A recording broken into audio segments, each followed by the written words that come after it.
কোরআনে ঢোকার আগে মারদুদ শয়তান থেকে ফানা হয়েছে যিনি রহমান যিনি রহিম তার নামে চলেন। শুরু করি, সবাই পড়ি। আউযু বিল্লাহি মিনাশ শাইতানির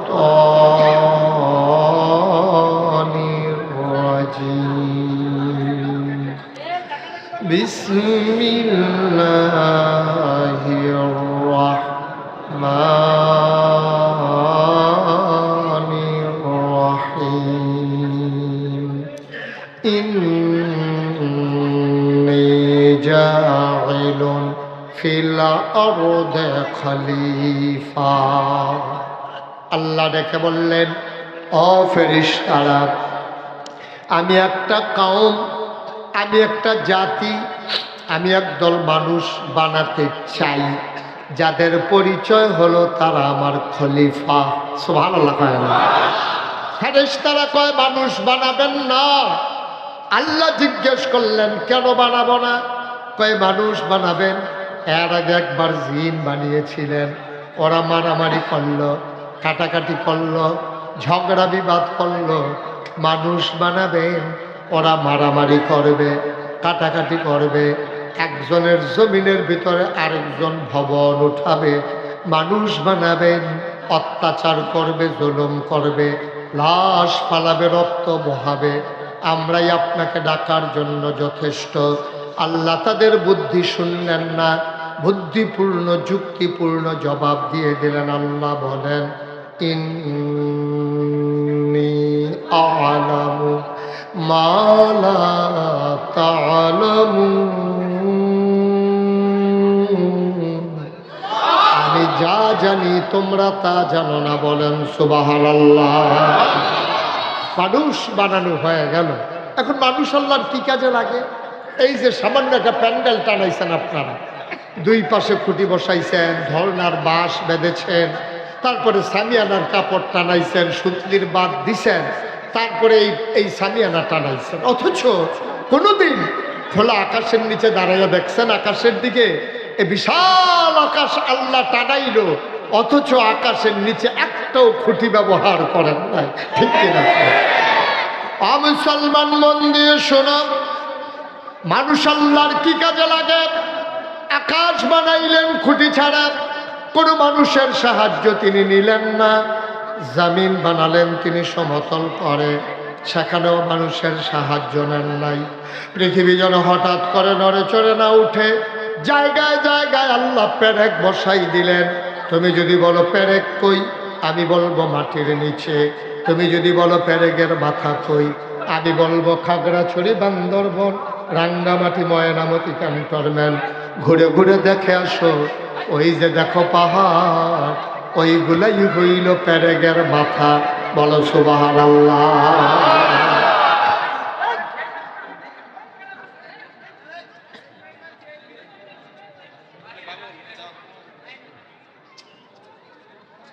আকাশ বানাইলেন খুঁটি ছাড়া, জমিন বানাইলেন সমতল করে, পাহাড় বানাইলেন পেরেকের মাথা করে। শুধু কি তাই? কুলু কুলু বেগে বয়ে যাওয়া নদী, নদীর ভিতরে পানি, পানির ভিতরে মাছ, নদীর কিনারে গাছ, গাছের ভিতরে ফুল, ফুলের পরে ফল, নারিকেল গাছের মাথায় ডাব, ডাবের ভিতরে শরবত, আখের ভিতরে রস। সুবহানাল্লাহ কয় না? সব যিনি বানাইলেন তিনি তোমার আমার আল্লাহ। ঠিক কিনা? কেন আল্লাহ মানুষ বানাইলেন জানতে মন চায় নাকি চায় না? আমি আল্লাহর কাছে জানতে চাইলাম, মাওলা ও রব্বে করিম, আপনি কেন মানুষ বানিয়েছেন বলে দেন দেখি। আল্লাহ যেন আমারে ডেকে কয়, বান্দারে, ও বান্দা, বাড়িতে যাও, কোরআন খোলো, কোরআন পড়ো, কোরআন বুঝো। আল কোরআনের ভিতরে ১৫০০ বছর থেকে আমি আল্লাহ বলে দিয়েছি, আমি আল্লাহ কেন মানুষ বানাইছি। বলো সুবহানাল্লাহ। আমি কোরআন খুলে খুলে দেখি, ৩০ পারা কোরআন, ১১৪টা সূরা, সবচেয়ে বড় সূরার নাম সূরা বাকারা, ২৮৬টা আয়াত, ৪০টা রুকু। আল্লাহ ডেকে কয়, ইয়া আইয়ুহান নাস। সুবহানাল্লাহ কয় না? আমাদের আমরা যারা এখানে আছি আমাদের সবাইকে আল্লাহ ডাক দিয়ে ইয়া আইয়ুহান নাস, হ্যাঁ মানুষেরা। আমরা বলি জি আল্লাহ। তো তোমরা জানতে চেয়েছিলে আমি কেন মানুষ বানিয়েছি।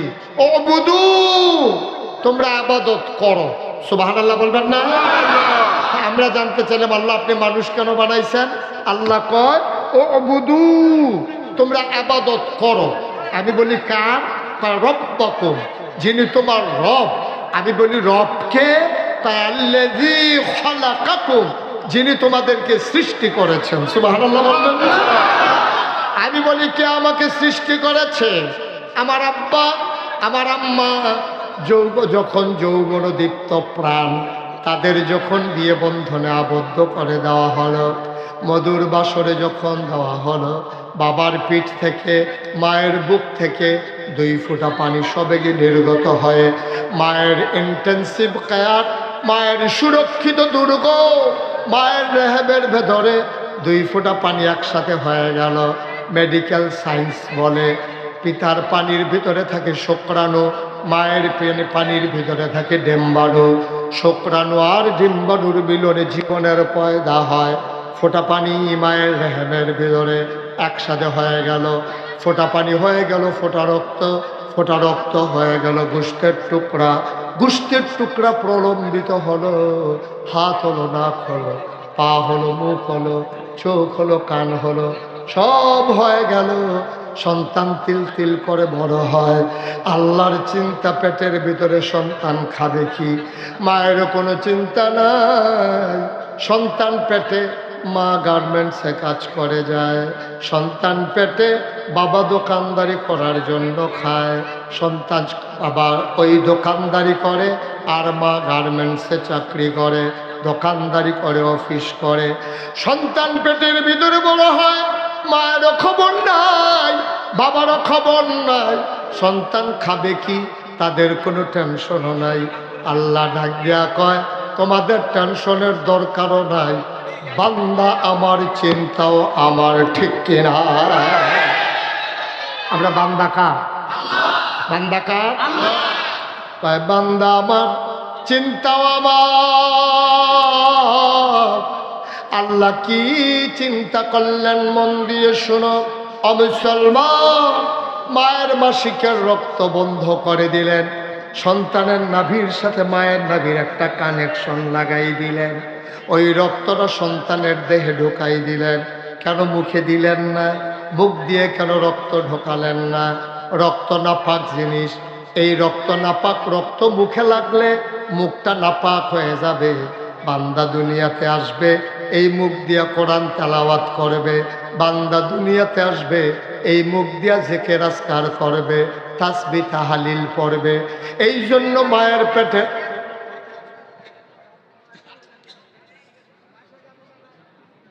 কিভাবে সম্ভব বলে?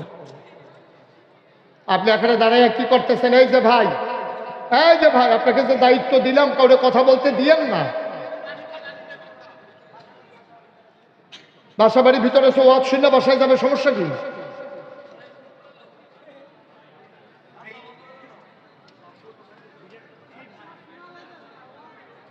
সবাই পড়েন আমিন, জোরে পড়েন, আরো জোরে।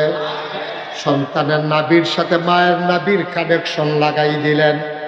ওই নাপাক রক্ত পাক মুখ দিয়ে ঢুকতে দিলেন না আল্লাহ।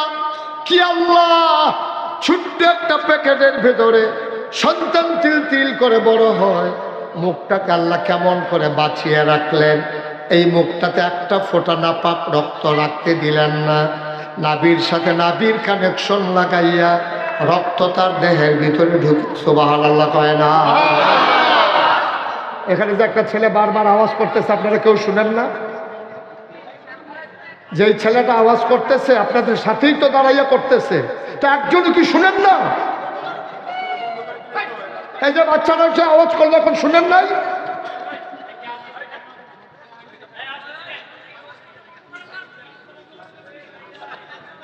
লা হাওলা ওয়ালা কুওয়াতা ইল্লা বিল্লাহ। ভাই এমন জায়গা আবার আনলেন কেন হাবিব ভাই আপনি? এটা কি মাহফিলের জায়গা? এটা কি মাঠ? এটা কি মাহফিলের পরিবেশ? এটা কেন আনলেন আমাকে এখানে? আপনি জানেন আমি আসলে হাজার হাজার মানুষ হবে, তাহলে এই জায়গাটাতে এই চিপাটাতে আমার কেন আনলেন আপনি? এটা কি মাহফিলের জায়গা? এটা আমি তো আপনাকে বারবার জিজ্ঞেস করেছি বড় মাঠ আছে কিনা, আপনি বলছেন যে অনেক বড় মাঠ আছে। এটা বড় মাঠ? এটা কি মাঠ হইল? এটা লোকের চলাচলের জায়গা, এখানে কয়জন লোক বসতে পারে, তা আওয়াজ তো করবেই। আপনি খানার দাওয়াত দিয়ে না খাওয়াইলে হাতে যে কই নিয়েছে না, এটাই তো বেশি। এটা কিভাবে সম্ভব? কেন, কোন বুদ্ধিতে আপনি এখানে মাহফিলটা দিলেন আপনারা? আমি কিছু বুঝলামই না। আমি বিরক্ত হয়ে যাচ্ছে। আমি 10 মাহফিলে অত বিরক্ত হই না, এক মাহফিলে যত বিরক্ত হচ্ছে আমি। তাই কতবার বলা যায়?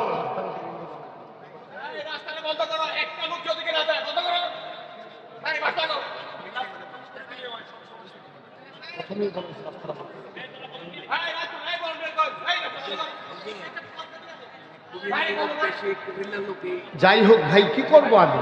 আমাকে তো সুযোগ দিতে হবে। আপনি তো আমাকে সুযোগ দেন, আমি তো কথা বলতে রাজি আছি, আমি তো কথা বলার জন্যই আসছি। কিন্তু আপনাকে আমাকে সুযোগ না দিলে আমি কথা বলতে পারবো না ভাই। এটা তো ওয়াজ পরামারি তো মাটি কারণ না যে কুকটা ডাবাইয়া দিলে সাক্কাটা বড় উঠবো। এটা কি মাটি কারণ?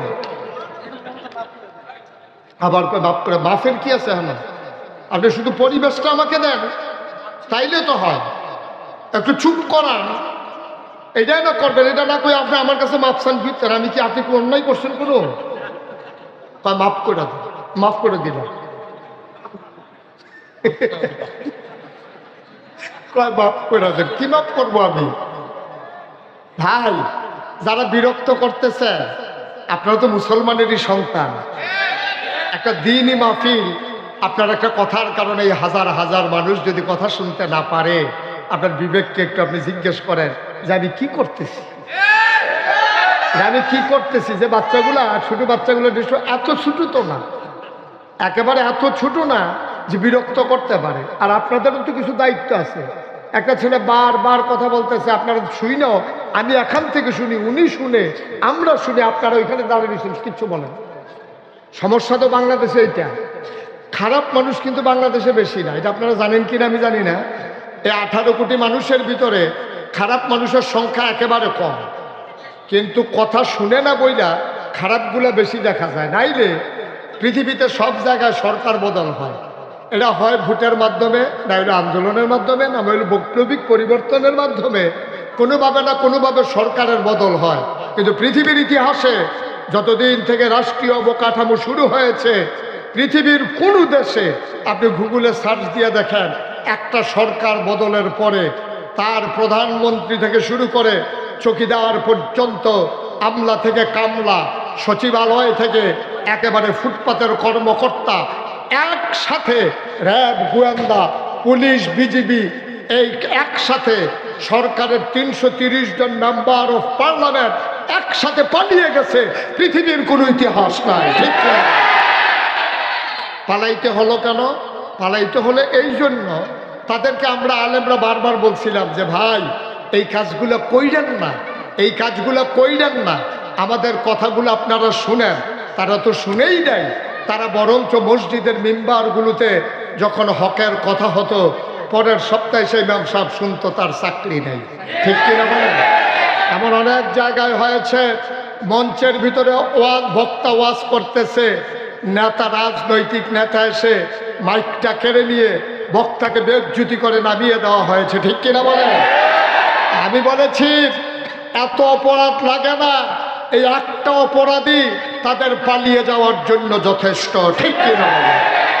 যে রাজা যুদ্ধ যে হয়েছে, এখন রাজার বাহিনী হেরে গেছে।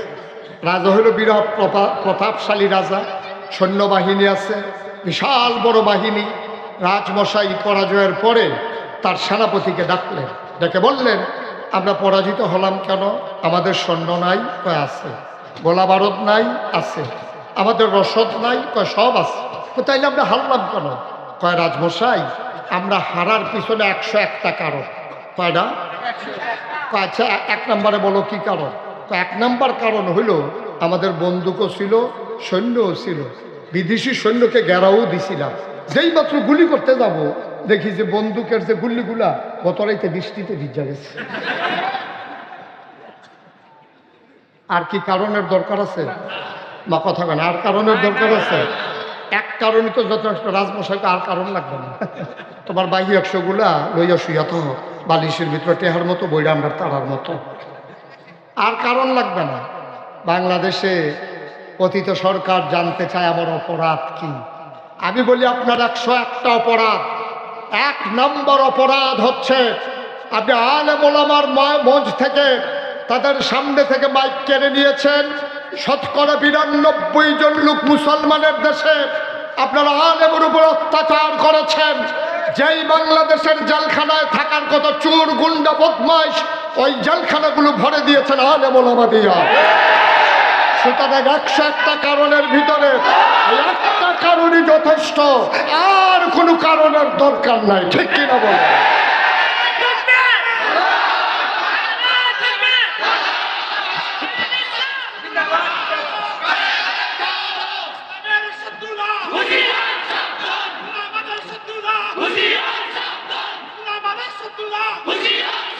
সবাই পড়েন আমিন, জোরে পড়েন আমিন।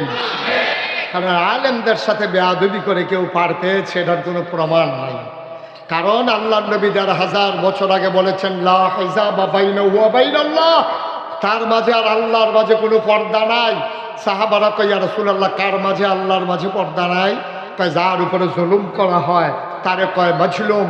ওই মাজলুম যখন আল্লাহ বলে ডাক দেয়, চোখের পানি গাল বেয়ে জমিনে পড়ার আগে আল্লাহ তাবারক ওয়া তাআলার দেয় সেই ডাক আল্লাহ কবুল করে নেন। ঠিক কিনা? সুতরাং এটাই একটা কারণ, আর কোনো কারণ লাগবে না। এই এক কারণই যথেষ্ট। ঠিক কিনা বলেন?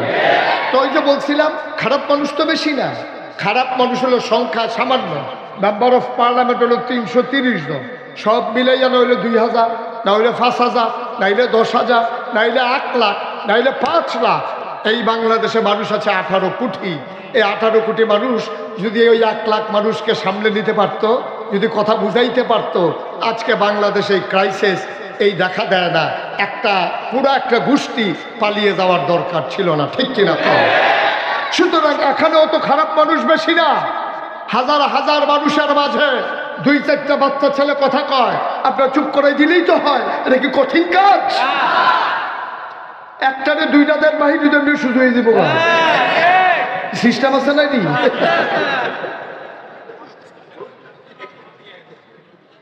রাতবার কোয়া লাগে আমি হুজুরই এটাকে কই কেমনে কইতেও তো বুঝেন না, দেখে একটা প্রেসক্রিপশন দিয়ে দিলেন যেইটা কথা কেন দেখবেন সাথে সাথে সুজা দেখবেন, বাইরে দেখবেন আরে বাবা রে একদম কই এইরকম, বেশি কইলে জানি কিরকম। আমিন কর। আমরা ভদ্র মানুষ, আমরা মুসলমানের সন্তান, সুতরাং আমরা চিৎকার চেঁচামেচি করে মাহফিলের পরিবেশ নষ্ট করব না ইনশাআল্লাহ। আল্লাহ যেন কবুল করে। সবাই করা আগে ভাই, আপনি কি মনে করছেন এমনি আপনার এই যে লোকটা বিশাল ভূমিকা পালন করেছে? অসংখ্য ধন্যবাদ আপনাকে। এখন আপনি কই আসলেন? এই যে একজনের কথা কইতে লইছে, আপনি ইশারা দিচ্ছেন, এটাই তো সুন্দর। তাইলে তো আর কেউ কথা বলতে পারে না। ঠিক কিনা কম? প্রথম বুঝাইয়া কইবেন, এরপরেও যদি কথা না শুনে এরপরে অন্যতন করবেন। কি করবেন আমার বলার দরকার কি? আপনারা বুঝ করে কইবেন, হালকা দিয়েন, ডাক্তারের কাম লাগাইয়েন না। আমিন কন, জুড়ে কন, আরো জুড়ে। মাশাআল্লাহ, তখন একটা পরিবেশ হয়েছে। আমার 1 ঘন্টা সময় নিলেন আর কি। 1 ঘন্টা হয়েছে আমি যে মাইকটা নিচ্ছি। আবার ইশারায় চুপ করাই দেন। আমিন কন। ভাই, আমরা এখানে যারা আছি জান্নাতে যেতে চাই না কি চাই না? সবাই বুঝ করে নেন, নাইলে ঘরতে বুঝ যাইয়েন গিয়া। সবাইকে একমত? আমরা কি জান্নাতে যেতে চাই? সবাই চান? সবাই চান? দেহকে হাত তুলছে না? দেহ হ্যাঁ মনে করছে আমার কি আর হালাইয়া যাইব? হাত নামা। মাশাআল্লাহ, সবাই আমরা জান্নাতে যেতে চাই। এখন জান্নাতে যদি যেতে হয় এমনি এমনি তো যেতে পারবেন না। আপনি যদি বলেন আমি 5 পাস, তাহলে বলবে দেখি সার্টিফিকেট দেখি। আপনি যদি বলেন আমি ম্যাট্রিক পাস, বলবে যে দেখি সার্টিফিকেট দেখি। তাহলে 5 পাস প্রমাণ করার জন্য যদি সার্টিফিকেট লাগে, ম্যাট্রিক পাস প্রমাণ করার জন্য যদি সার্টিফিকেট লাগে, আপনি যদি কন্ট্রাক্টর বলেন আমি কন্ট্রাক্টর, বলবেন যে দেখি লাইসেন্স দেখি, এটা স্বাভাবিক জিনিস। তাইলে এবার আপনি বলেন, আপনি যে বলবেন আপনি জান্নাতে যেতে চান, তাহলে আল্লাহ যদি বলে দেখি তুমি জান্নাতের কি কাজ করছো, তখন কি বলবেন? আল্লাহ তো বলতেই পারেন যে তুমি জান্নাতে যেতে চাও, দেখি জান্নাতের কি কাজ করেছো তুমি। আপনি যদি এখানে গিয়ে বাস স্ট্যান্ডে বাসে উঠেন আর যদি বলেন আমি সাভার যেতে চাই, তাইলে বাসে উঠলেন, এখন কন্ট্রাক্টর বলবে ভাড়া দেন। আপনি যদি ভাড়া দিতে না পারেন তাহলে আপনার সাবান নেবে না আশুলি গিয়ে ধাক্কা দিয়ে নামাই দেবে? আশুলি গিয়ে ধাক্কা দিয়ে নামাই দেবে। ভাড়া নাই বেড়ে উঠে বৈশা রইস, আপনি যতই কথা বলেন আপনাকে যাইতে দেওয়া হবে। মুসলমান, তুমি যদি জান্নাতে যেতে চাও তোমারে পরীক্ষা দেওয়া লাগবে। আজকে আমরা জান্নাতে যেতে হলে কি পরীক্ষা দেওয়া লাগবে সেই সম্পর্কে আজকের আলোচনা। ওয়ামা তৌফিকি ইল্লা বিল্লাহ। সবাই পড়ে না আমিন। সবাই রেডি? পরীক্ষা দেওয়ার জন্য প্রস্তুত? সবাই প্রস্তুত ইনশাআল্লাহ? কোনো কাপাকাপি হবে না তো ইনশাআল্লাহ? কথা তো একটা মনে পড়ছে, এটা কি বলে ফেলবো নাকি? কইয়েই নাই আর আইনা নাই, এখানে আমার সম্ভাবনা নাই, এটা চিন্তা করে লাভ নাই। মার হাবা কয় না, যেরকম মার হাবা। তাইলে আমাদের যেন পরে কাপাকাপি। ওই ছেলে যে একটা পরীক্ষা দিতে গেছে, পরীক্ষার হলে গিয়া সে বসে বসে কাঁপতেছে। তো ফ্লোর হইলো পাকা, বেঞ্চ হইলো কাঠের। এখন কাঠের বেঞ্চে বসে, এরকম যেমন কাঠের চেয়ার, এখন কাঠের বেঞ্চে বৈশা ও যখন কাঁপতেছে, এখন ফ্লোরের ভিতরে যখন ঘষা খায় কাঠ, তখন ঠট্টর ঠট্টর করে আওয়াজ হইতেছে। হেডমাস্টার স্যার লাইব্রেরি থেকে দৌড়েই আসছে, আইসা বলতেছে কি ব্যাপার, এখানে কিসের আওয়াজ? দেখে যে একটা ছেলে বৈশা বৈশা এখানে কাঁপতেছে। তো স্যার বলতেছে তুমি কাঁপো কেন? স্যার কাঁপি না। কারণ তুমি কাঁপতে আছো, আওয়াজ শুনে আমি আইলাম। জি না স্যার কাঁপি না। স্যার কারি দেখি তুমি তো ওহনো কাঁপতে আছো। জি না স্যার কাঁপি না। স্যার কুমাইডে কি কয়? তো ওই ছেলে করছে কি, কাঁপা থামানোর জন্য সামনের বেঞ্চের ভিতরে হাত দিয়া বসছে। এখন বসারটাও কাঁপে, ধরারটাও কাঁপে। আপনি একটু ঘুরে আমার দিকে ফিরা বসেন, এত দিকে তাকাইয়েন না, শুধু আমার দিকে তাকাই থাকেন। আমিন কর। এখন বসারটাও কাঁপে, ধরারটাও কাঁপে। স্যার কারে দেখি, এখন তো দেখি দুইটা কাঁপে। স্যার কাঁপি না হবে। কোন সময় কাঁপবা? স্যার কাঁপা এখনো শুরুই হয় না। শুরু হইব কোন সময়? কাজ কয় স্যার প্রশ্নটা হাতে দিলে টের পাইবেন কাঁপা কারে কাঁপে। আমরা প্রস্তুত তো? পরীক্ষার জন্য প্রস্তুত? পরীক্ষা ছাড়া জান্নাতে যাওয়া যাবে না। ওই নবী রাসূলগণ সবচেয়ে বেশি পরীক্ষা দিয়েছেন, আর এই নবীদের মাঝে সবচেয়ে বেশি পরীক্ষা যিনি দিয়েছেন তিনি হচ্ছেন তোমার আমার জাতির পিতা ইব্রাহিম আলাইহিস সালাম। সুবহানাল্লাহ বলবেন না? উনার পরীক্ষার সংখ্যা অনেক বেশি। মুফাসসিরিনে কারাম বলেন যে উনি পরীক্ষা দিয়েছেন বড় বড় 40টা। আরেক জায়গায় এসেছে উনি 70টা বড় বড় পরীক্ষা দিয়েছেন। একটা পরীক্ষায়ও আমরা সাধারণ মানুষ, আমি পীর সাহেব, উনি আলেম মানুষ, এই যে আমাদের হাবিব ভাই, উনি কি না কি ভাই, ওহনো খুকা না, বড় হইছে। মারহাবা কর। আছে কিছু কিছু ভাই আছে সারা মরণের আগ পর্যন্ত খোকা। আমরা এক চাষিয়া ছিল, এমনি কয় বছর আগে মারা গেছে। আপনারা জিজ্ঞেসে কোন চাষি মারা গেছে, আমরা কিছু নতুন চাষি। ওনার নাম দেওয়া ছিল নতুন চাষি। এই যে বলছে এটা মরার আগ পর্যন্ত উনি নতুনই ছিল। খোকা ভাই মরণের আগ পর্যন্ত খোকা ছিল, যৌবন দীপ্ত প্রাণ। ঠিক কিনা বলেন? মাশাআল্লাহ। মারহাবা কর। বাচ্চাটারে বসান, তারে বসান। হ্যাঁ বসো, দিকে বসো। দোহানটা খুললেও সারছি না, কয় বাহি দেন। ওয়াজটা শুরুও করছি না, তে উঠবে সিফা দিয়া বইয়া থাক, উডে উডে মনে করছে অন্য হুজুর। বৈশা থাকো, বৈশা থাকো। মার হাবা কর, যেটা কন মার হাবা। সেই কথাটুকু বলছিলাম, খুব সাবধান, আওয়াজ হবে না। সবাই বলো আমিন। এখন পরীক্ষা দেওয়া লাগবে নাকি লাগবে না? সবচেয়ে বড় পরীক্ষা যিনি দিছে তিনি হযরত ইব্রাহিম আলাইহিস সালাম। সুবহানাল্লাহ বলবেন না? আমাদের জাতির পিতার কি নাম? বলা ছেড়ে দিয়ে বলেন, বলার সময় এসেছে। আমাদের জাতির পিতার কি নাম? ইব্রাহিম আলাইহিস সালাম আমাদের জাতির পিতা। পরীক্ষা কি কম না বেশি? ছোট না বড়? উনি জন্মের আগেই পরীক্ষা শুরু হয়েছে, জন্মের পরে যে পরীক্ষা শুরু হয়েছে ওইটা থেকে আমরা শুরু করি ইনশাআল্লাহ। সবাই রেডি? পরীক্ষা 40টা। কয়টা? আজকে আমরা 40টা পরীক্ষার কথা শুনে যাব। এমন আছে ফজরের আজানও দিতে পারে। খোকা ভাইয়ের হুশ না, যেটা বাইতে দিক ওই আইলাম একটু পরে যাইতে আসি। আজকে যাওয়া যাওয়াই বন্ধ, ফোন করে জানাই দেন, দেরি হইব। মার হাবা কয় না, জুড়ে কয় না মার হাবা। আল্লাহ যেন কবুল করে, সবাই করা আমিন। প্রস্তুত? ইনশাআল্লাহ। 1 নাম্বার পরীক্ষা। কয়টা পরীক্ষা? মোট পরীক্ষা কয়টা? আমরা শুরু করবো কি না কয় নাম্বার দিয়া? 1 নাম্বার পরীক্ষা। ইব্রাহিম আলাইহিস সালামের জন্য একজন রাজা ছিল, রাজার নাম ছিল নমরুদ। কি নাম? সে একদিন ঘুম থেকে উঠে কয় আনা রাব্বুকুমুল আ'লা, আমি হইলাম সবচেয়ে বড় খোদা। নাউজুবিল্লাহ বলবেন না? সে যখন খোদাই দাবি করছে তখন একদল লোক, যার যারা মন্ত্রী এমপি, তার যারা উপদেষ্টা আমলা কামলা, যার দ্বারা খয়ের খা, যারা দালাল, এই দালালগুলো চিৎকার মেরে সবাই কয় আপনি আল্লাহ হবেন না তো আল্লাহ হবে কে? নাউজুবিল্লাহ বলবেন না? নমরুদ ছিল খুব চালাক, বোকা না চালাক? সে মনে করছে তোমরা আমার কথা দিয়া সান্ত্বনা দিবা, এই কাজ হবে না, প্রমাণ দিতে হবে আমি যে আল্লাহ। বিশাল বড় মাঠ, নমরুদ গিয়া চেয়ারে বসলেন, মঞ্চ সাজানো হলো, দেশের সব জায়গায় মাইকিং করে দেওয়া হলো, সবাই আসো, নমরুদ যে আল্লাহ এটা আজকে প্রমাণ হবে। সবাই মিলে লাইন ধরে দাঁড়াইছে, নমরুদ এভাবে চেয়ারে বৈশা পা ছড়াই দিছে, সবাই যায় আর নমরুদের সাজদা দেয়। কেউ আবার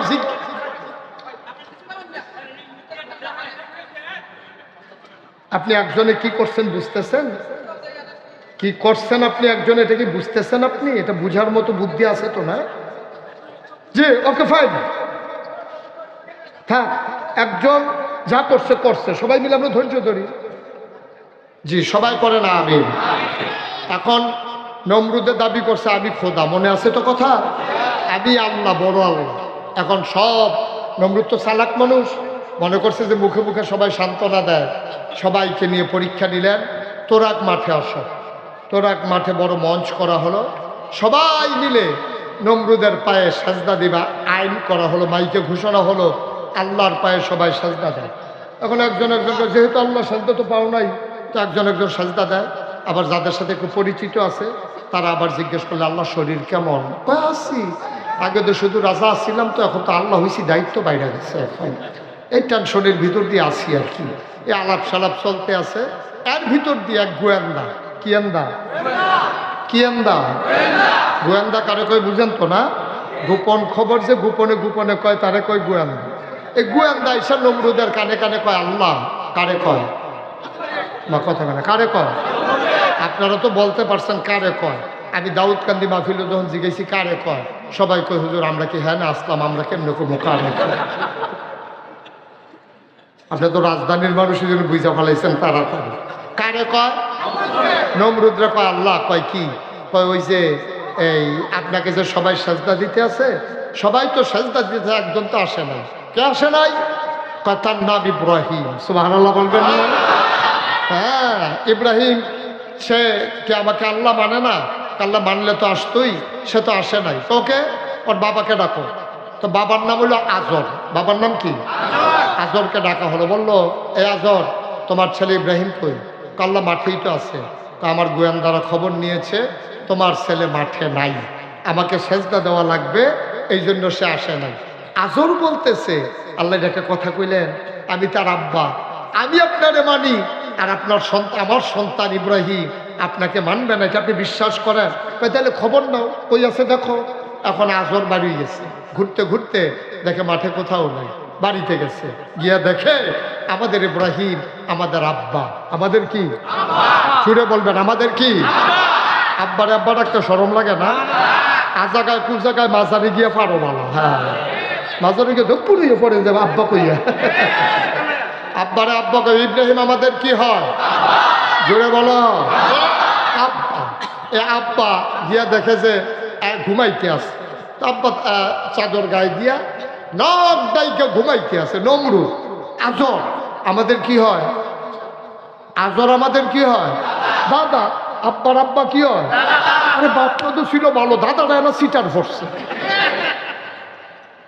এখন এই আজর ডাক দিছে ইব্রাহিম জি আব্বা সবাই আল্লাহ মানতে আছে নমরুদ রে আমরা সবাই সেজদা দিয়েছি তুমি যেখানে এসে শুয়ে রইছ তখন আব্বার এত চিকন বুদ্ধি ছিল বুদ্ধি কইরা আব্বাই যেই জবাবটা দিছে এই জবাবটা 2024 সালে ডিসেম্বরের 8 তারিখে কোনো ইব্রাহিমের অনুসারী ইব্রাহিমের কোনো সন্তান যদি বিপদে পড়ে যায় এই বুদ্ধিটা যেন কাজে লাগাইতে পারে এই জন্য ইব্রাহিম আলাইহিস সালামের কথাটা ১৫০০ বছর আগে আল্লাহ কোরআনুল কারীমে কোট করে দিয়েছে সুবহানাল্লাহ।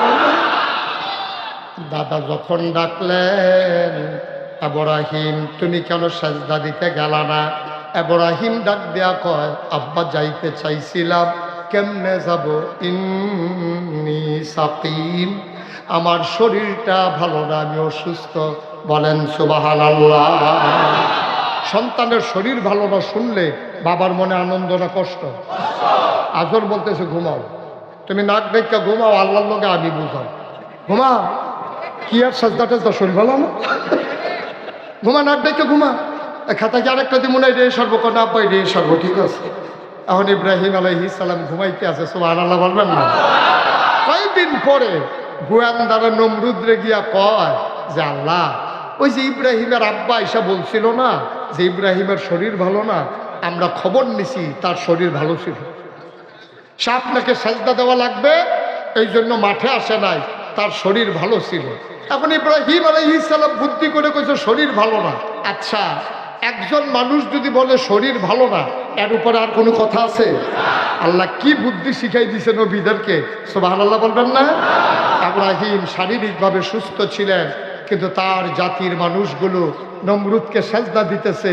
এই জন্য তিনি মানসিকভাবে অসুস্থ ছিলেন তিনি টেনশনে ছিলেন এই যে বুদ্ধিটা আব্বা খাটাইলো এখন আমরা ছেলেরাও ইচ্ছে করলে বুদ্ধিটা কাজে লাগাইছে এতদিন এই 15 বছর এই বুদ্ধিটা কাজে লাগাইয়া আমাদের ছেলেরা টিকে গেছে ঠিক কিনা কম মামলা পিটাপিটি হয়েছে তোরা মারামারি হয়েছে তোরা লাশ পড়ছে তোর আগে আসামি পড়ছে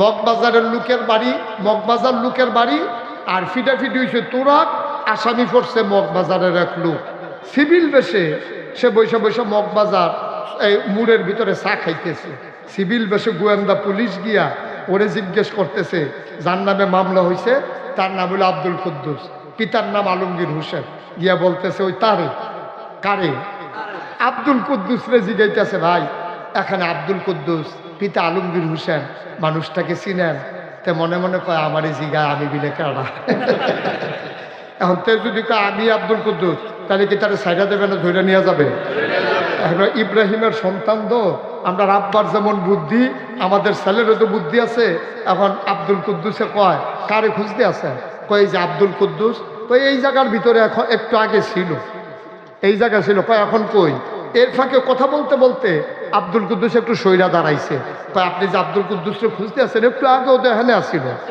কয় এখন কই কেন সুবহানাল্লাহ বলবেন না মিথ্যা বলে নাই সত্য ভইলা পুলিশকে ধোকা দিয়া আমার ছেলেগুলো বেঁচে গেছে এই বুদ্ধি জেনেটিক ভাবে পেয়ে গেছে পিতা ইব্রাহিম থেকে ঠিক কিনা কম 1 নম্বর পরীক্ষায় সবাই মিল্লা নমরুদরে সাজদা দিল আমাদের আব্বা ইব্রাহিম কি সাজদা দিছে পরীক্ষায় কি ফেল না পাস কান্না টুন্না না গোল্ডেন এ প্লাস পরীক্ষা না কয়টা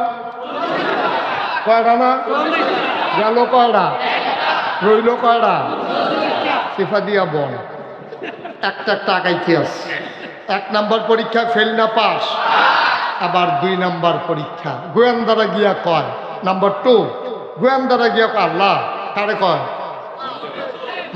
কথা বলে কারে কয় নমরুদরে গিয়া কয় আল্লাহ ওই যে ইব্রাহিমের আব্বা কইল না শরীর ভালো ছিল না ভালো ছিল আমরা খবর পাইছি তার জ্বর ছিল না তো ইচ্ছে করে ঘুমাই দিছে তার আব্বা এসে আপনার কাছে সান্ত্বনা দিছে শরীর ভালো না বলছে কত কচ্ছে আপনাকে সাজদা দেওয়া লাগবে আসে নাই ঠিক আছে পুলিশ যাও গিয়ে ধরে নিয়ে আসো সুবহানাল্লাহ বলবেন না ইব্রাহিম আলাইহিস সালাম ঘরের ভেতরে চতুর্দিক দিয়ে পুলিশ ঘেরাও দিয়ে ফেলছে।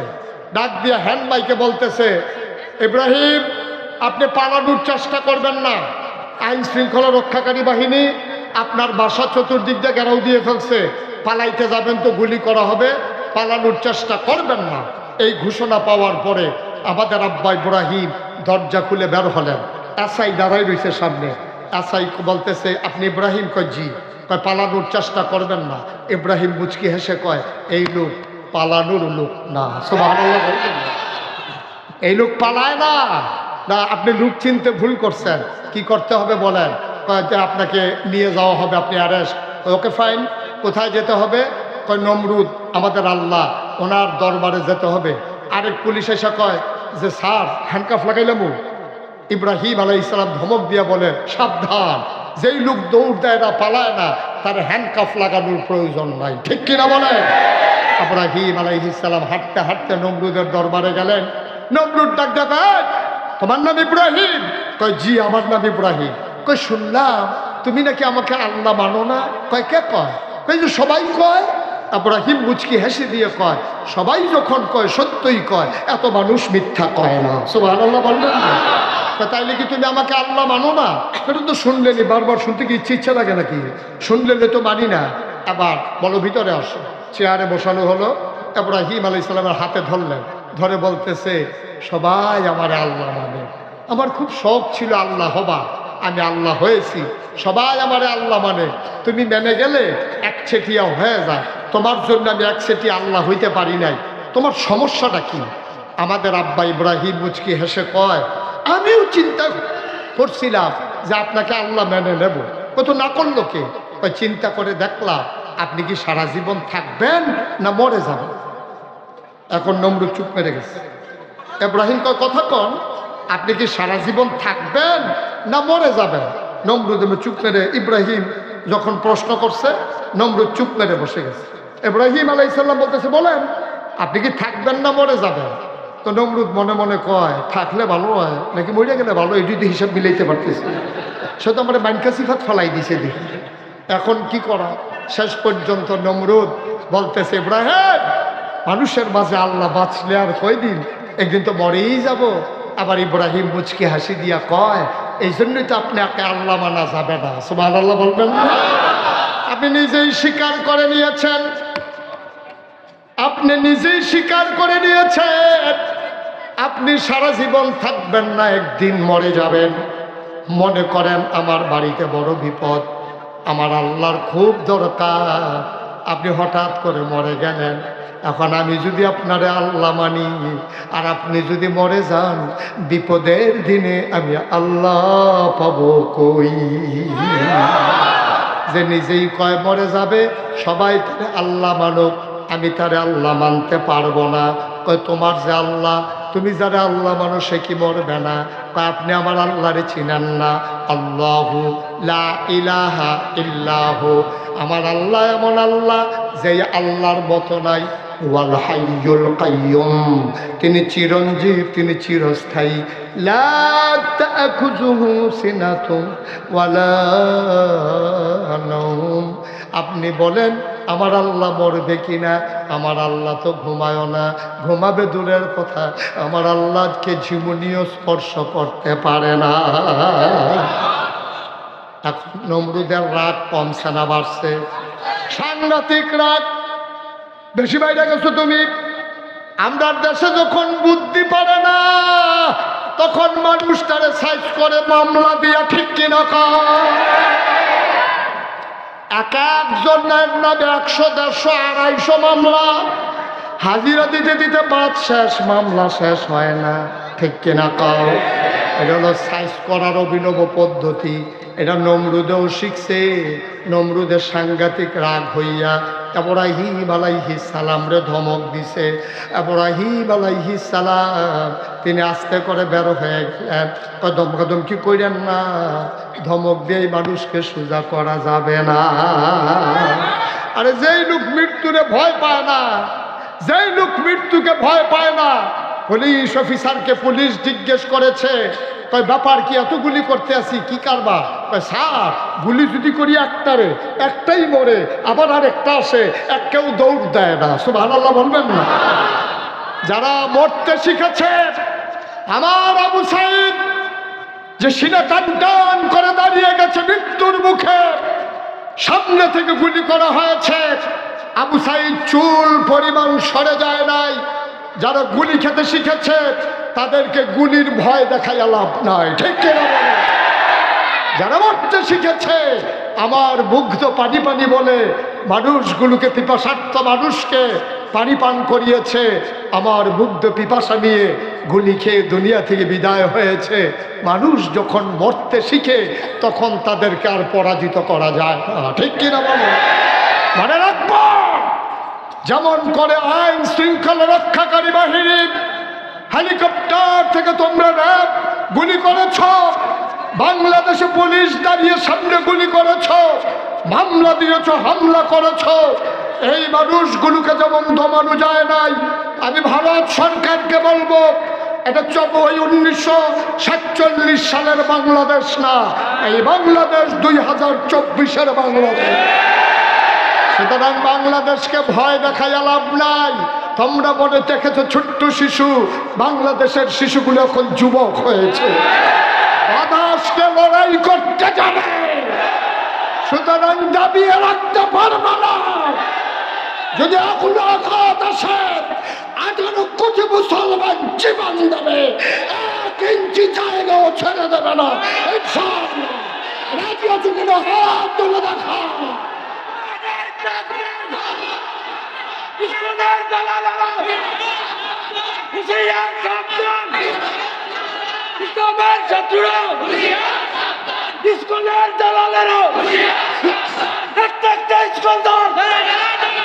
না জবাই লাগবে না, জবাইয়ের দরকার নাই, জবাই দরকার নাই, এমনি দেখবো সোজা হয়ে যাবো।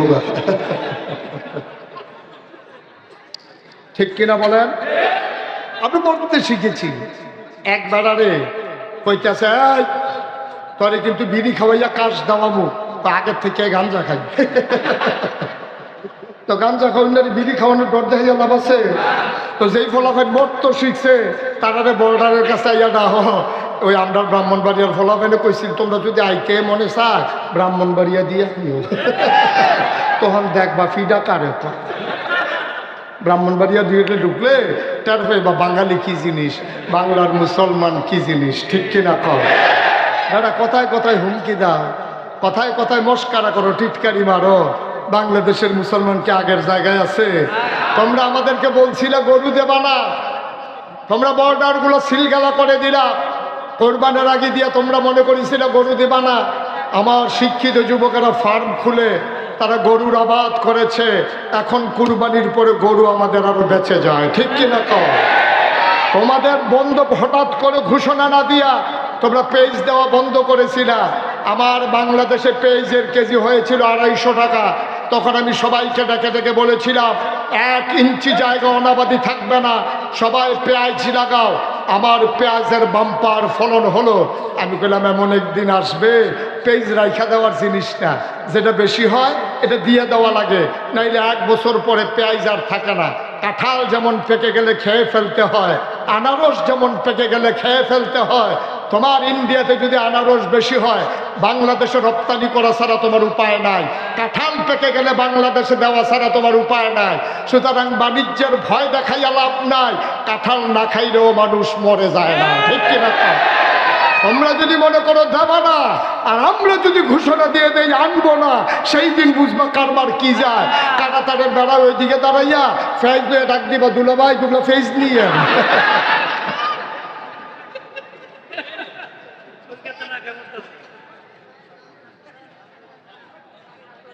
ঠিক কিনা কম? কষ্ট হচ্ছে তোমাদের? তাহলে পরীক্ষা পাড়া 2 নাম্বার পরীক্ষা, আব্বা ফেল না পাস, টান্না টুন্না না গোল্ডেন এ প্লাস।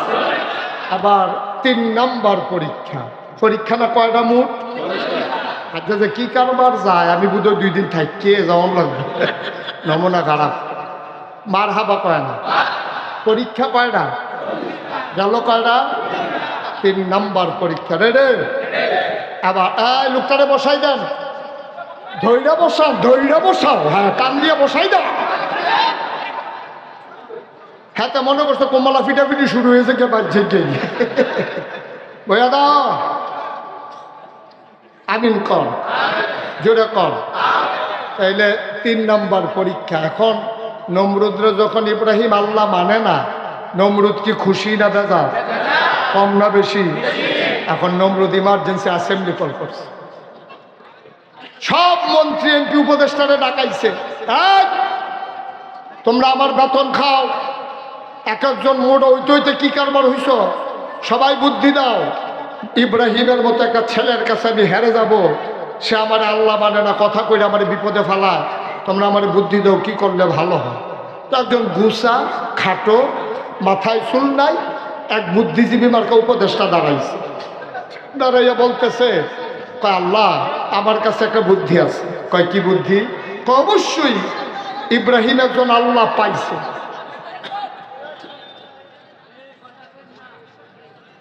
ইব্রাহিম একজন আল্লাহ পাইয়া সে ওই আল্লাহ মানতেছে, আপনাকে ছেড়ে দিছে, তা আমার কাছে একটা বুদ্ধি আছে। কয় কি বুদ্ধি? কয় ইব্রাহিমের আল্লাহটাকে যদি মাইরা ফেলা যায়, নাউজুবিল্লাহ বলবেন না, ইব্রাহিম আর খুঁজে আল্লাহও পাবে না, শেষ পর্যন্ত আপনাকেই আল্লাহ মানা লাগবে। নমরুদ কয় বুদ্ধি পছন্দ হয়েছে, বুদ্ধি পছন্দ হয়েছে। এই কে বুদ্ধি দিছিল? দাঁড়াও। এখন গুসা মন্ত্রী খাটো মন্ত্রী তো চুল নাই মাথায় দাঁড়াইছে, দাঁড়ানোর পরে বলতেছে, তুমি বুদ্ধি দিছিলে ইব্রাহিমের আল্লাহরে মানলে ভালো হয়? কয় জি আল্লাহ। কয় তাইলে তুমি বলো ইব্রাহিমের আল্লাহ থাকে কই? সুবহানাল্লাহ কয় না? এখন খাটো মন্ত্রী বলতেছে, আল্লাহ এতদূর বুঝছি যে এই মাইরা ফেললে ভালো হবে, কিন্তু কই থাকে এই কথাও বলা লাগবে, জানলে আমি প্রথম বুদ্ধিও দিতাম না। আমি কেমনে কমু কই থাকে, বাইরে লাইলে ভালোই বইটা বুঝছি। আরেকজন কয় আমি জানি কই থাকে। কয় কই থাকে? কয় আমি দেখছি আমরা ইব্রাহিমকে যখন টিটকারি মারি মস্কারা করি, তখন ইব্রাহিম দেখছি আকাশের দিকে তাকাইয়া হাত বাড়াইয়া কান্দে, তাইলে বুঝা গেল ইব্রাহিম আর আল্লাহ বোধহয় আকাশে থাকে। সুবহানাল্লাহ বলবেন না? নমরুদ ডাক দেয়া কয় তাইলে মারার কি কোনো বুদ্ধি নাই? একটাই বুদ্ধি আছে, সাভার এলাকায় আসলি এলাকায় যত ইটের ভাট্টা আছে সব ইট এনে তোরাক মাঠে জমা করতে হবে, ওচা একটা মিনারা বানাইতে হবে, একজন লোককে তীর মারা শিখাইতে হবে, ওই তীর মাইরা ইব্রাহিমের আল্লাহকে আকাশেই মারতে হবে। যেমন বুদ্ধি তেমন কাজ, সব ইট আনা হলো তোরাক ময়দানে, ইটগুলো দিয়ে উঁচু মিনারা বানানো হলো, সরকারি খরচে একজনকে তীর মারা শিখানো হলো, মোটা তাজা করে তীর মারায় যেদিন প্রথম হলো, আহা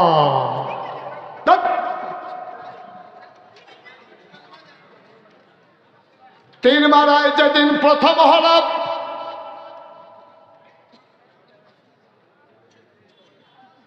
ইব্রাহিম আলাইহিস সালাম তার আল্লাহকে মেরে ফেলার জন্য তীর মারা একজন তীরন্দাজ যখন প্রথম হয়ে গেল, সারা দেশের ভিতরে ডাকডোল পিটিয়ে দেওয়া হলো, আজকে ইব্রাহিমের আল্লাহকে মারা হবে।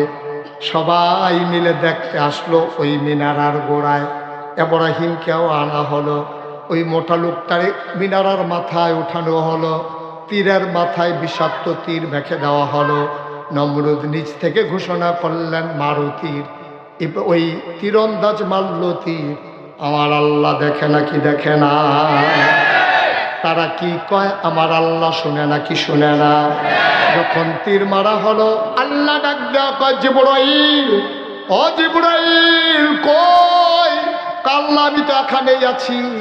কয় তোমরা বলছিলা মানুষ বানাবেন না, আমি আদর করে মানুষ বানালাম, ওরা আমাকে তো আল্লাহ মানলই না, আবার আমাকে মারার জন্য তীর মেরেছে। তাড়াতাড়ি কর, তাড়াতাড়ি করে তীরটারে ধর, তীরের মাথায় একটু তাজা রক্ত লাগাইয়া নমরুদের সামনে তীর ফেরত দে, খেলতে যখন চায় খেলা জমাই দে। তীর ফেলা হলো, তীর যখন ধরলো টপ টপ টপ টপ করে তাজা রক্ত পড়তেছে। নমরুদ ডাক ডাক ইব্রাহিম, আমি মনে করেছিলাম আল্লাহ নাই, ছিল, সামান্য একটু আগে মারা গেছে। এই যে তীর, নাউজুবিল্লাহ বলবেন না? এই যে দেখো না ফোটা ফোটা রক্ত পড়তেছে, ছিল তবে এখন মারা গেছে। ইব্রাহিম আলাইহিস সালাম আস্তে করে মাথা নিচু করে ঘরে চলে গেলেন, অজু করে সেজদায় পড়ে গেলেন। তিনি সেজদায় গিয়া আল্লাহকে ডাক দেখো, আল্লাহ এরকমই করো, এসব কাজে করো না। এমনি ওর বাহিনীর লোকে পারি না, র্যাব গোয়েন্দা দলীয় ক্যাডার তারপরে গোয়েন্দা সব আছে, এমনি কুলাইতে পারি না, মামলার ভয়ে লুকাই লুকাই থাকা লাগে। এর ভিতরে আবার তীরের মাথার ভিতরে দিছ রক্ত লাগাইয়া, এখন আমি কি করব?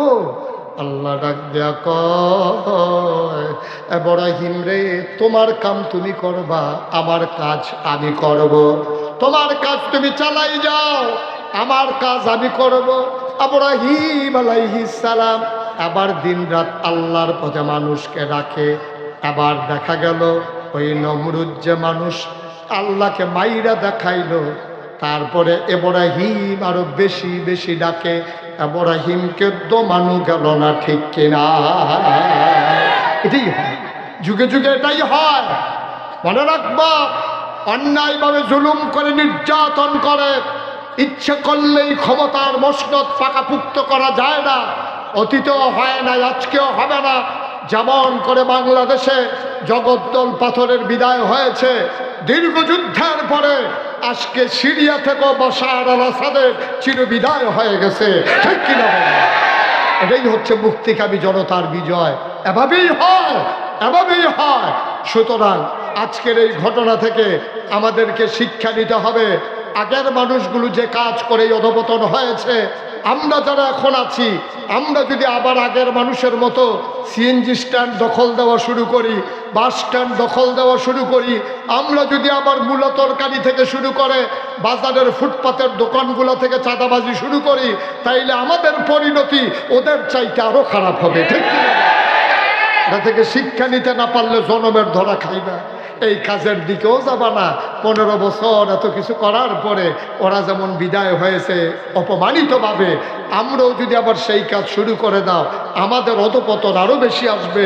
কারণ ওরা রক্তের উপর দিয়ে আসে নাই, কিন্তু আমরা 2024 সালে 2000 ছাত্রের রক্তের উপরে আমরা বেঁচে আছি, ঠিক কিনা বলো? এই রক্তের অভিশাপ তুমি সইতে পারবা না, এই রক্তের ঝাঁজ তুমি সইতে পারবা না। রাতের অন্ধকারে সারাদিন চাঁদাবাজির পরে তুমি যখন ঘুমিয়ে যাবা, স্বপ্নের মাঝে তোমাকে আবু সাঈদ এসে ডেকে বলবে, ও চাঁদাবাজ, আমি এই জন্য আমার জীবন দেই নাই, ঠিক কিনা বলো? মুগ্ধ এসে তোমাকে ডেকে ডেকে বলবে, ও তো কন্ট্রাক্টর, তুমি রোডের বদলে ব্রিজের ভিতরে বাস ঢুকাইতে আসো, এই জন্য আমি পানি পানি করে জীবন দেই নাই, ঠিক কিনা বলো? ওদের প্রতিটা ঘটনা থেকে আমরা শিক্ষা নিয়ে আমাদের দিনগুলো হবে নতুন দিন, আমরা সাজাবো নতুন বাংলাদেশ। আর ভারত না, গোটা পৃথিবীর সকল পরাশক্তি মিলেও বাংলাদেশকে চোখ রাঙানো সহজ, কিন্তু দমিয়ে দেওয়া সহজ না, ঠিক কিনা বলো? এই মতদ্বীপের মানুষগুলো 56,000 বর্গ মাইলের মানুষ, আর টেকনাফ থেকে তেঁতুলিয়া, রূপসা থেকে পাথুরিয়া, এই মানুষগুলো কখনো পরাজয় মানে না, ঠিক কিনা বলো? মাঝে মাঝে হয়তো তারা চুপ মেরে থাকে, কিন্তু আবার সেই বসন্তের যখন হিমেল হাওয়া শুরু হয়ে যায়, আর বর্ষার প্রথম ফোঁটা বৃষ্টি যখন পড়ে, মরা গাছের ভিতরে আবার ডালা গজায়। সুতরাং এই বাংলাদেশের মানুষগুলোকে যতই চেষ্টা করো, তারা স্বাধীনতা বুঝে, তারা মুক্তি বুঝে, আল্লাহর ভয় তাদের অন্তরে আছে। এই ভয় নিয়ে আমরা দুনিয়া থেকে বিদায় হতে চাই, ঠিক কিনা বলো? 33 বছর মুশতাক ফয়েজি মাহফিল করে, 33 বছর দেশে দেশের বাইরে মুশতাক ফয়েজি মাহফিল করে। তোমাদের এদিকে হয়তো আর আশা হয়ে ওঠেনি, মাহফিলে কদম দিলে 33 বছরের অভিজ্ঞতায় মাহফিলে কদম দিলেই মন সাক্ষী দেয়। আজকেও প্রমাণ পেয়েছি, সাক্ষী হয়েছে, তোমাদের এই উপস্থিতি, তোমাদের এই আয়োজন আল্লাহ কবুল করে নিয়েছে। এই কবুল হওয়া মাহফিলটাতে আমরা একটা লুকও যাব না, সবাই কোন আমিন। একটা লুকো উঠবো না, একটা লুকো যাব না। আমি জানি না রে কার মানাই, আমি জানি না কার আব্বা নাই। আমি মুশতাক ফয়েজি, আমার আব্বা দুনিয়া থেকে বিদায় হয়েছেন। বাবার কথা যখন খুব বেশি মনে পড়ে, মাঝে মাঝে আব্বার কবরের কিনারে গিয়ে বসি। নিকশ কালো অন্ধকার, মোবাইল জেলে জেলে বাবার মাথা বরাবর গিয়ে বসে গুনগুন করে কথা কই। কেউ যাক না নাই, পাখিগুলো আপন নিরে ঘুমিয়ে পড়েছে, গরুগুলো গোয়াল ঘরে ঘুমায়, বেওয়ারিশ কুকুরগুলো নিরাপদ আশ্রয়ে প্রিয়তম স্বামী প্রিয়তমা স্ত্রীকে নিয়ে ঘুমায়, ছোট্ট শিশু মায়ের বুকে মুখ রেখে ঘুমায়। সুবহানাল্লাহ কয় না? কেউ যাক না নাই, আমি মুশতাক ফয়েজি বাবার কবরের কাছে বসে গুনগুন করে মাথার কাছে কথা বলি, জিজ্ঞেস করি, বাবা ও বাবা, তোমার মুশতাক ফয়েজি এখন অনেক বড় হয়েছে। ও বাবা, 11 বছরের রেখে তুমি ইন্তেকাল করছিলে, 3 টুকরা কাপড় পেঁচাইয়া তোমার যে মাটির কবরে শোয়ানো হলো, কনকনে ঠান্ডার ভিতরে তুমি কেমন করে বাবা ঘুমাও? ও বাবা, তোমার কি কবরে কোনো বিছানা দেওয়া হয় নাই? ঠান্ডা মাটির মাঝে কেমন করে তুমি ঘুমাও? কি তোমারে খাইতে দেয়? কি খাও বাবা তুমি? ঠান্ডার ভিতরে কম্বল দেয় নাকি? আমি বাবার লগে কত কথা কই, আমার বাবা একটা কথার জবাব আমারে দেয় না, একটা কথার জবাব আমারে দেয় না। আমি চিন্তা করি, আমার বাবার কোনো কথা পাই না। এই তো জীবন। আজকে এখানে হাজারো জনতা যারা আছো, আমার মতো অনেকের আব্বা হারাইছো, অনেকের আম্মা হারাইছো, অনেকেই মা বাবা কবরে শোয়াইছো। আজকে কবুল হওয়া মাহফিলটাতে চলো সবাই মিলে 2 ফোঁটা পানি ছেড়ে একটু দোয়া করে দেই, আব্বা আম্মার কবর যেন জান্নাতের টুকরা হয়ে যায়। পড়ো আমিন। সন্তান যখন চোখের পানি ছেড়ে দেয়, ওই চোখের পানি গাল বাইয়া জমিনে পড়ার আগে মায়ের আর বাবার কবরের আযাব বন্ধ হয়ে যায়। আমি জানি না রে কার আব্বা নাই, আমি জানি না কার আম্মা নাই। একটা লোক লাভ দিয়া দাঁড়াবা, হুজুর দোয়া করে দেন, দোয়া না করে আমরা কেউ যাব না। মায়ের কবর যেন জান্নাত হয়ে যায়, বাবার কবর যেন জান্নাত হয়ে যায়, এই আশায় মসজিদ পুনর্নির্মাণে হুজুর আমি দিয়ে দেব 50,000 টাকা।